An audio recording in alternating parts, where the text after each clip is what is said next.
پیامبر سوال کرد، گفت با فکر شما پهلوان کیه؟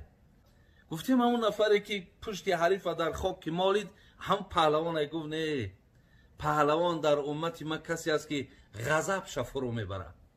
بعد از آن میگه پرسید که به اولاد کیه در بین ما؟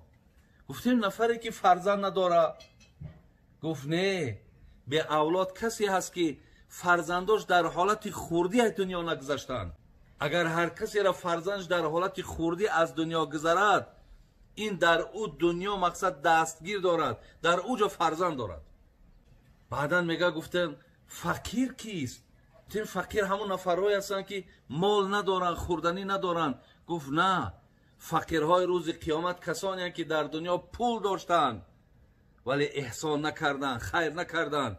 در میدان قیامت اینها فقیرهای روز قیامت هستند.